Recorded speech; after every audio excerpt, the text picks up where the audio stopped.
How does that look? That's great, man. Looks so happy. Guys, the ornaments are up here. Oh yeah, that's great. That 70s show has it all. It's entertaining, funny, and you feel like you can really relate to the characters. It's hard to believe that the show has already been off the air for over 10 years. But even still, it'll always be timeless and one of my personal favorites.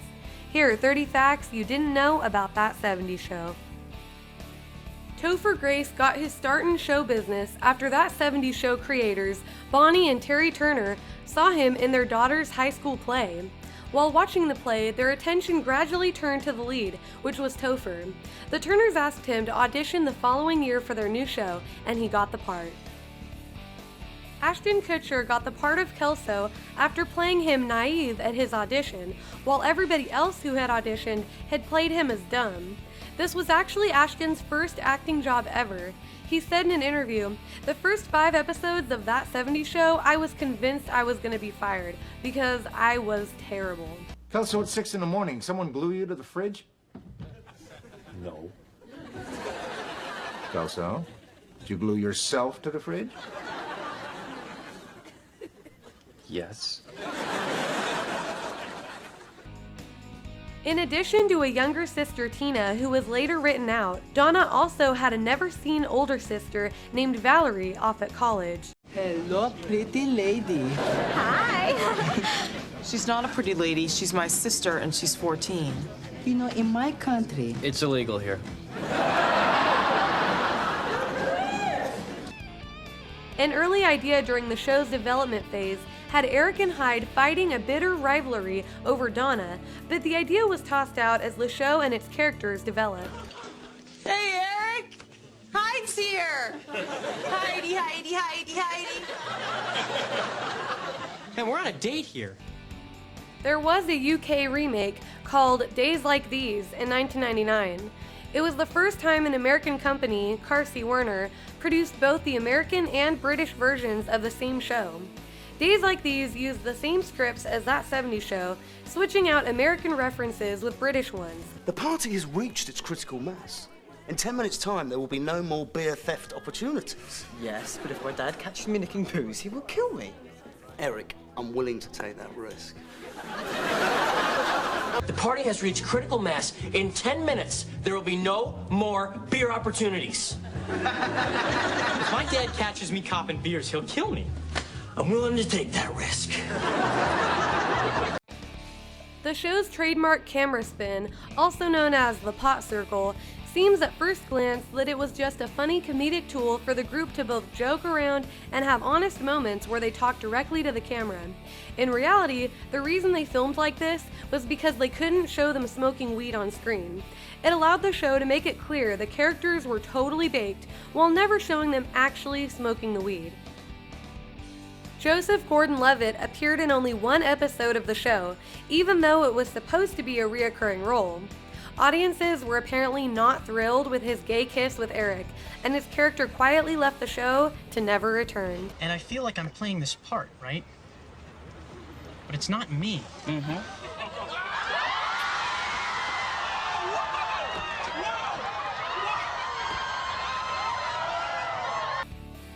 Mila Kunis had her first real-life kiss while filming on the show with her future husband, Ashton Kutcher. Since she joined the show at such a young age, she also had a few other firsts while on set too. Wilmer Valderrama taught her how to drive, and Danny Masterson took her to her first club and bought her her first drink. He was also her prom date. Kurtwood Smith is the only regular cast member who was actually born in Wisconsin. Masterson's role in The Faculty was cut short so he could shoot the pilot. All the actor was told about his character Hyde was that he is a deep theorist stoner type. Masterson figured out how to play his character by episode 4 or 5, he said. You heard her, let's drink beer. Me first. No way, I spotted it. I saw it too, I just didn't say anything. You saw a keg and you didn't say anything? Back of the line. That 70s show almost lasted an entire decade with its 8 seasons, but it only took up 4 years of fictional time.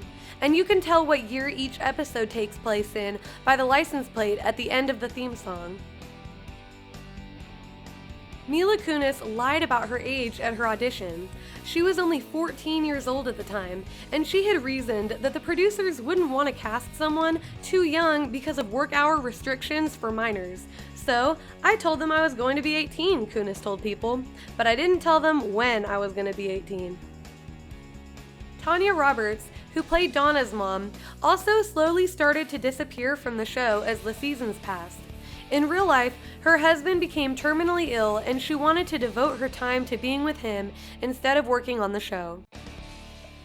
FES, supposed to be FES, stands for Foreign Exchange Student. One of the main mysteries about Fez is trying to figure out where the hell he came from. The other running joke regarding his background is his real name. Fez is an acronym for Foreign Exchange Student because in his initial meeting with the gang, they realize they won't be able to remember or pronounce his real name. Only once in the entire show does Fez say what his real full name is. It's blocked out though, due to a loud noise overpowering his voice. We see Wilmer Valderrama, the actor of Fez, saying a long name, but it's actually just him listing the show's characters' names. The original title for the show was Teenage Wasteland. However, The Who songwriter Pete Townshend refused to allow his lyric from Baba O'Reilly to be appropriated for the show. The same went for the proposed title of The Kids Are Alright. After Feelin' Alright was presented as the name of the program to advertisers, Bonnie Turner realized that no matter what they called it, everybody would just refer to it as That 70's Show. So that's what they decided to name it. Well, I didn't want to make a big deal about it, because I'm trying not to care so much about gifts and material things, and... Oh, it's not working because this is beautiful! Red Foreman was based on a mix between Bonnie and Terry Turner's individual fathers and Kurtwood Smith's own stepfather. Hey, Red. Good day, Mr. Red. Wait a minute. Where's the other idiot? Josh Myers, who is the brother of Seth Myers, was originally going to play Eric after Topher Grace left the show. Eric's suddenly different appearance was going to be explained by the changing effects of coming back from his trip to Africa as a newly grown man, but the writers eventually ditched this crazy idea, and instead we got Randy Pearson, a combination of Eric's style of humor and Kelso's way with the ladies. Jackie is the only character who calls everyone by their actual first name. While everyone else will say Foreman, Hyde, Kelso, Jackie always says Eric, Stephen, Michael. It depicts her as less laid back than her friends and sometimes makes it seem like she has the mother yelling at her kids tone of voice. Kevin McDonald got the role of Pastor Dave because of his dog and Topher Grace. Grace drove by one day while the Kids in the Hall cast member was walking his dog and said he was a huge fan. It led to him playing Pastor Dave for 6 episodes before the character disappeared. Religion can be cool. In fact, Jesus was a lot like another famous rebel, Fonzie. But where Fonzie says, "Hey," Jesus says, "Amen." Jackie constantly makes fun of Fez in the show for being foreign.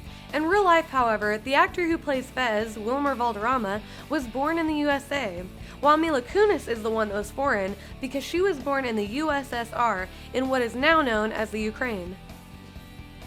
A show all about the 70s couldn't continue into the 80s, but the producers and writers found a way around this. A new show, That 80's Show, was created to tackle the neon-colored, teased hair era. The show flopped during the first season and was later canceled. You can find clips of it online though, and it's a real trip seeing Dennis Reynolds from It's Always Sunny in Philadelphia playing the lead of That 80's Show, Corey Howard. Hi, Dad. Would it be okay if I quit? Sure, son, sure. I'm gonna fire you anyway. Okay, good. Later seasons of the show had band-themed episode titles.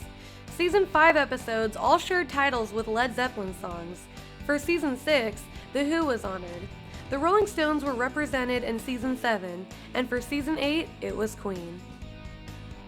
Lori Foreman, played by Lisa Robin Kelly, was taken off the show halfway through Season 3, returning in the 5th season only to be replaced by actress Christina Moore. She was a self-admitted alcoholic with addictions to multiple substances. Sadly, Kelly passed away on August 13, 2013, after entering a rehab program. The coroner ruled the cause of death as an accidental drug overdose. Her family later filed a lawsuit against the rehab for not watching her close enough and for allowing her to somehow access drugs while in the program. Leo was really arrested for drug charges. Hyde's boss Leo was definitely the epitome of a 70s stoner. Not only was he played by the iconic Tommy Chong, but he disappeared from the series for a while because he was serving a jail sentence in real life for selling drug paraphernalia. It was such a natural chain of events, Tommy was surprised they didn't write it into the show. Dog food? We were framed! I mean, of course it's dog food. What do you think it was, illegal drugs? Danny Masterson was a very successful child model and actor. In fact, by the time he was 16, he had appeared in over 100 commercials, including ones for Swift Premium, Kellogg's Frosted Flakes, Hardee's, Hostess, Tang, and Clearasil. Will Forte turned down performing on Saturday Night Live to continue writing on the show. Forte enjoyed the job security of his writing/producing gig on that 70s show and feared failure on Saturday Night Live. However, 1 year later, he changed his mind and joined the show. Donna claimed she dyed her hair blonde after her marriage to Eric was called off, but the truth was that Laura Prepon went blonde for the lead role in the 2006 psychological thriller, Carla. Kitty's cigarette smoking was slowly phased out after season 3, due to Deborah Jo Rupp kicking the habit in real life. Mom, what are you doing? Nothing. And you do as I say, not as I do. Staging the frame of a shot can be very important to the scene. If the actors in the shot have drastically different heights, it can cause some issues. This often was the dilemma on the set of that 70s show when Mila Kunis and Laura Prepon were in a scene together. Even in the show, Jackie often teases Donna for being so tall, even compared to her boyfriend Eric. Prepon stands at 5'10", towering over Kunis's petite frame of 5'4". The producers got around this issue by having Kunis sit down or dress her in platform heels to appear taller. Kitty wears the same red blouse and floral skirt in the final episode as she did in the first episode. Thanks for watching, I hope you enjoyed the video. If you did, please leave a like and subscribe. Until next time, peace you guys.